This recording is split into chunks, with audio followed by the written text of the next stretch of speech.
Hello, students of European history. Today's lecture is a lecture on the unification of Italy. I'm pretty excited about this lecture. I've got to be honest, I'm less excited about the unification of Italy than I was about the unification of Germany. But you know me, that's pretty typical. Once again, though, I will remind you that I think that the history of Italy is less important for moving history forward than is for the unification of Germany or the history of Germany. And so that's part of the reason why I think that the unification of Italy is maybe less important, and that's why you're getting it canned today. Sorry about that too. When talking about the unification of Italy, you might remember that it had been prevented in the past by Austria. It was prevented in the past by Metternich on several different occasions, with smaller revolts in places like Parma and Modena. Revolutionary nationalists were defeated in 1848 when they took over Rome. We were talking about people like Mazzini and Garibaldi who did that, and also when Piedmont Sardinia tried to make a land grab in the northern parts of Italy away from the Austrians. Then of course Piedmont was defeated 1848, 1849 as well, a couple of different times. Nationalism, though, is something that is very powerful for the Italian people. There's still really quite a bit of nationalist feeling for what they call a risorgimento, or resurgence, a renaissance, if you will, of the Italian past. We can go all the way back to Machiavelli, who was living at the time of the Renaissance. And if you remember, there are these Italian wars that are going on from about 1494 to 1550-ish, and you had German troops, and you had Spanish troops, and you had French troops fighting each other all over the Italian peninsula. Machiavelli wanted a prince to come forward, unify the Italian people into an Italy so that they could be a kind of new monarchy like what you had going on in France and Spain and England. Skip forward a few hundred years. We'll just skip Napoleon putting an Italy together for a short period of time for his own purposes. And we get into the 19th century, the early 1800s. We have this revolutionary group called the Carbonari, Italian nationalists. The 2.0 version of that would be Young Italy under the leadership of a guy by the name of Giuseppe Mazzini. They want, like Machiavelli, a united nation state, and they want a resurgence, a risorgimento of the greatness of the Italians. Piedmont Sardinia, if you remember, was put together by the winners of the Napoleonic Wars in 1815 at the Congress of Vienna, and it, as you know, tries to take Austrian land a couple of different times. But at this point in time in our story, though, it is a constitutional monarchy under a king, Victor Emmanuel II. He has a prime minister, a very capable and competent prime minister who you probably have never heard of before, Camillo di Cavour. Cavour is the Bismarck of Italy, I think. Sadly, though, like I said, you probably have never heard of him before, but you have heard of Bismarck, or know all about Bismarck now. But Cavour is a realpolitiker. He is somebody who is using realpolitik in order to use different isms to get his eventual goal accomplished, and his eventual goal is to have a unified Italy under the leadership of Victor Emmanuel II. So he starts off conservative. He is a nobleman, but he becomes more liberal in order to make Piedmont Sardinia popular with other Italian territories.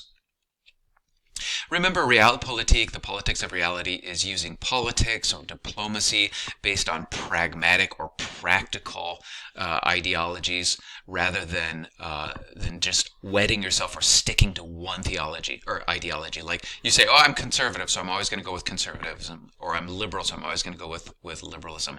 No, these guys kind of dabble in conservatism, dabble in nationalism, dabble in liberalism, even dabble a bit in socialism in order to get their goal accomplished. They go to war, they declare peace, they have friends, they have foes, all just based on achieving the goal. And the goal, of course, for Camillo di Cavour is, like I said, creating a united state under his king, the person he serves, the person he works for, Victor Emmanuel II. Here are the two of them, Victor Emmanuel and Cavour. I like Cavour's card. It kind of looks like a trading card in a way. And I like Victor Emmanuel's style as well. Cavour's plan, like I said, was to make Piedmont Sardinia popular with the other states so that they would flock to it and want to join it in a united Italy. He creates a number of railroad lines and docks in order to improve trade, making them economically successful. People want to join into an economically successful state. He's improving agriculture by buying up church land and selling it to peasants. And then also giving them the education that they need to kind of move towards agricultural revolutionary techniques. Engaging in some liberal trade measures like reducing tariffs so that they can trade across their border more easily, reducing the power of the church over education, for example. He is, however, as he's doing these things that look really quite liberal in the sense of freer trade, and maybe a little bit socialistic if you want to talk about buying from the church and selling to the poor or whatever. He is not a revolutionary. He has no sympathy for the kind of revolutionary nationalism of a Mazzini. He's harnessing liberalism, he's harnessing nationalism to unify Italy, as I said, under Piedmont, Sardinia.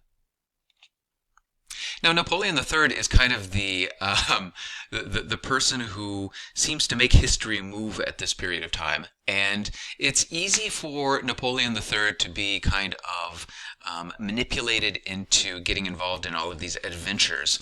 You might remember how he eventually loses power in that Franco-Prussian War. Early on, though, Camillo di Cavour was using him or manipulating him as well. Napoleon III views Italy as his, or the Italian states, as his ancestral homeland, because if you remember, the Bonapartes are from Corsica, an Italian island that then becomes French. And what Napoleon III wanted, as he's adventuring around Europe, is to create a kind of weak Italy, a kind of federal union with the existing governments, and then having the Pope be their ruler. That would make French Catholics happy, to have the Pope ruling over all of the Italians. And it also would allow Napoleon to kind of keep Italy on his side, in his back pocket, if you will, having a lot of influence over them. Napoleon was always looking for a kind of diplomatic win or even military win to boost his prestige in order to make himself popular with the French people and be like his famous uncle. When thinking about this Italian question, he realizes that he could fight Austria and strip away the Italian territories that the Austrians had, which would make French liberals happy. French liberals don't like reactionary conservative Austria, and so that would be a win. And then also just think about winning against Austria, something that his famous uncle did many, many times. And so he signs an alliance with Piedmont Sardinia that is suggested by Camillo di Cavour. It is a defensive alliance. So France basically says to Piedmont, we will back you if Austria goes to war with you. Well, Camillo di Cavour is going to make sure that that happens. So Cavour tricks Austria into declaring war. He basically mobilized his troops and sort of ran them up and down the border between the Italian parts of the Austrian Empire and Piedmont Sardinia. Mobilizing at this point in time is really quite important, as you probably know by this point in time. If one side mobilizes their army and the other side does not, then if a war breaks out, the mobilized side wins pretty easily.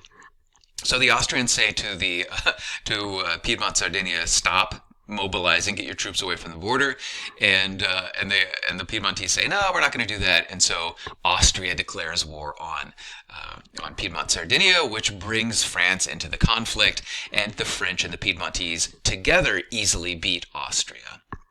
Now, right in the middle of this war, the war is going so well that Napoleon III gets kind of worried, and he jumps out of the war precipitously, worrying that Piedmont Sardinia is going to be too popular and that the process of Italian unification is going to go under them and not under the Pope.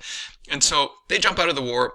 the treaty that's signed gives Piedmont only Lombardy, not the other very important northern Italian territory of Venetia. So at this point in time, obviously, Italian unification is not anywhere completed, but the Piedmontese did get an important chunk of territory from this war. Well, because the Piedmontese had beat Austria, finally showed the Austrians, who's boss, so to speak, after being humiliated by the Austrians several times, lots of people throughout the Italian peninsula, started to further gravitate towards Piedmont. After all the liberal measures that Cavour was taking and so on, making Piedmont very popular, a lot of people on the Italian peninsula started to break out in these rebellions and these revolts against their own leaders, asking to be annexed by Piedmont, Sardinia. And in the central parts of the Italian peninsula, these people overthrew their rulers and actually asked, will you annex us? And Camillo di Cavour really wanted to do that, but he felt like he needed permission from the great powers, asked France and Britain if that was possible. Britain said, we don't really care what you do, sure, go for it. And Napoleon III said, well, wait just a second, what do I get out of it? And he demanded some territory that had some French people in it and some Italian people in it. Nice and Savoy are the two different areas. And so Camillo di Cavour, once again, makes a deal. He's a realpolitiker. So he decides to sacrifice some Italian people to get more Italian people in Piedmont, Sardinia, or getting a larger Piedmont. Well, a kind of interesting thing happens, it's kind of hard to believe, but here's the story.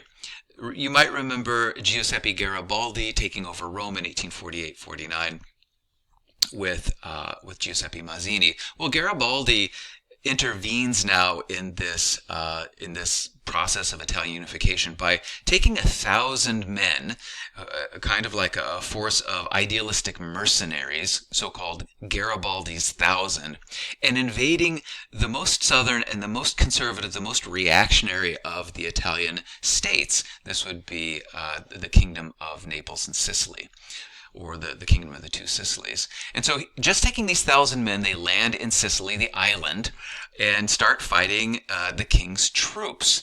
Now, the people of the Kingdom of the Two Sicilies don't really like their conservative government. They don't really like their king. And when these 1,000 men show up and start fighting the actual army of Naples, it doesn't last long. Oddly, these less than professional military people are able to defeat a professional army because there's very little loyalty to the king. And so they defeat them on the island of Sicily. They move on to the actual boot of Italy, so to speak, and start moving up towards Naples. And it seems as though they're going to be able to take over Naples and then keep on marching to Rome. Garibaldi, if you remember, wanted to create a united kind of republican radical Italy. His troops are going to march on to Rome, perhaps, and take over the southern half of the Italian peninsula as a more radical Italian state. Here's just an image of Garibaldi's 1,000, these red-shirted, that was sort of their symbol, red-shirted ideological or idealistic mercenaries versus Neapolitan troops. Well, Cavour saw this situation brewing. He saw that Garibaldi was going to march onto Rome, and he said, oh my gosh, if that happens, the French troops who are there are going to fight against Garibaldi's 1,000, and other French troops are going to intervene, and this whole process of Italian unification that seems to be happening is going to be stopped by the French. And so the Piedmontese army invaded the Papal States. They invaded the territories that the Pope controlled and went around Rome. They don't want to get into Rome and fight with Italian troops, but they skirt around Rome, and they grab Garibaldi. In Naples, they intercept Garibaldi and say, oh, thank you so much for helping us unify Italy, and kind of give him a big bear hug, and prevent him from marching onto Rome and messing up the entire process of Italian unification. The Piedmontese troops with Garibaldi's troops finish off any kind of Neapolitan or Naples resistance that continued to exist. And then Cavour is able to sort of manufacture or engineer his last political stunt, which is having Victor Emmanuel II, the king of Piedmont, Sardinia, and gonna be king of Italy here in just a second, with the revolutionary Garibaldi riding together through Naples in a carriage together, an open air carriage, so that no matter what your political opinion was, you see Garibaldi, you see the king, you're going to be cheering for one or the other of them. And it seems like what happened was destined to happen, and that this is a happy unification. Here they are, riding there together with Camillo di Cavour as well.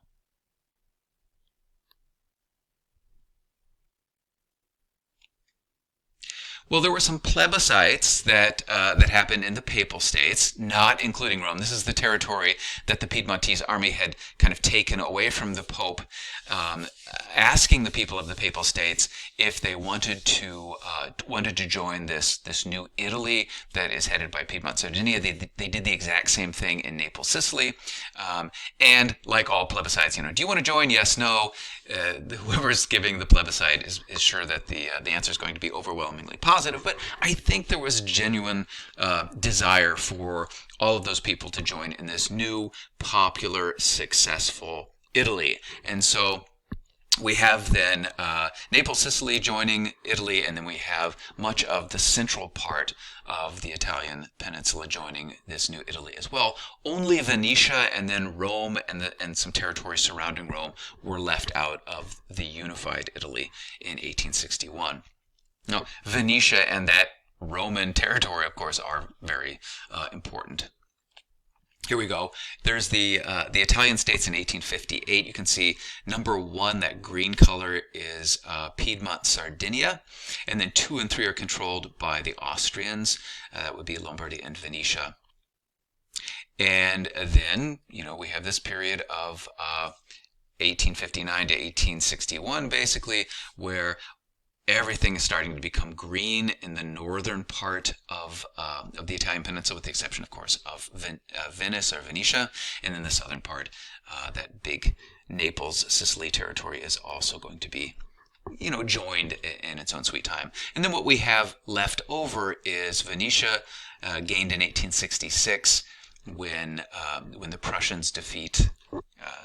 When the Prussians defeat Austria in the Austro-Prussian War, Bismarck threw that to them as a bone, gave gave Piedmont, Sardinia that, and then also in 1870, the rest of Rome goes to the Italians when those French troops are pulled to fight in the Franco-Prussian War. So in a weird way, Bismarck completes Italian unification, whereas Camillo di Cavour did not, because sadly Camillo di Cavour passed away shortly after the Kingdom of Italy was established in 1861. So here's what we got. Kingdom of Italy being established in 1861. There was a constitutional monarchy. The parliamentary suffrage was limited to about 600,000 men out of a population of 20 million people. You and I probably don't like that very much. It's really the rich, the elite, and so on. And as I said, Venetia gets added when Austria was defeated by Prussia, and then Rome was added when France pulled their troops to also fight Prussia. Thanks, Bismarck. Sadly, and this is really sad, I think, Cavour dies. He just gets sick and he dies in 1861. I usually make the joke that he goes to a theater and he gets shot, but it's just not true. It's somebody else, and it's a few years later. I can't remember the details. You probably know. But Cavour dies in 1861 when they needed him the most. Bismarck, as you'll see, spends a lot of time after the wars of German unification putting together Germany. Actually, he kind of messes up a lot of his domestic politics, but that's neither here nor there. Cavour, if he would have lived and stuck around and maybe created a more unified Italy, we wouldn't have the Italy that we got post-1861, which is quite frankly a pretty big mess all the way up until, where are we at right now, 2021? I'll say 2021, but seriously, it's a very politically challenged and socially challenged and economically challenged state for much of its modern history. Here are some of the problems that exist with this Italy. There's a lot of what they call Italia irredenta, and I'm going to be talking a lot about irredentism going forward here in the coming weeks. Italia irredenta are people who are Italian who are outside of the borders of this new Italian state. You know, people who got left behind in France, there's people who got left behind in the Austrian Empire, and so on. Any state that has irredentism, that have people who should be part of their state because they're the same ethnic group or national group, that problem of irredentism, of having people outside of your boundaries, means that they want to move the boundaries to include those people, which of course offends the people who have them in their state at that point in time. Another huge problem, and you've heard of this a few times before, is that the Pope is angry with a state. The Pope is angry with Italy until about 1929. And he's angry because his territories were stripped away by this new Italy. And so popes, successive popes, all the way up until 1929, are going to tell Italian Catholics that they can be either good Italians, and anti-clerical or anti-Catholic, or they can be good Catholics and not good Italians. They're very angry with this new Italian state. People then have to make the decision, am I going to obey my God, or am I going to obey my state? It's really a bad thing to ask of people. And you'll see in 1929 it gets worked out in similar ways that it has in the past, where you have a kind of despot who makes a concordat, or makes an agreement with the Pope to kind of smooth things over. Some of you who know something about Italian history probably know what that despot's name is already. Another problem is that northern and southern Italy are very different. I'll say this many, many times, and I think if you've ever been to Italy, you probably recognize this or realize this. The north tends to be more urban, it tends to be more industrialized, it tends to be more progressive, and the south is the opposite of all of those things. It's more conservative, less economically successful, more religious, and so on. Also, there's a lot of corruption. The system in Italy just doesn't work very well for whatever reason. And because of the corruption, because people don't feel represented, people gravitate towards more radical isms or more radical political solutions. So there's socialism is very popular among the lower classes. Syndicalism is a kind of ism that we haven't talked about yet, but we will. Anarchism, same kind of thing. You've got these anti-con-mon type of political beliefs that want to topple the economy, that want to topple the political system, and oftentimes move towards terrorism in order to accomplish that. And so what we get in post-1861 is a unified Italian state, but unlike Germany, which is starting to flex its muscles and become more and more popular and more powerful, you've got Italy as the weakest of the great powers, for sure. Well, I hope you enjoyed this lecture, even without me being here in person. If you have any questions, please send them along. Ask me in person in a Google Meet, or ask me by email. Have a great day. Bye-bye.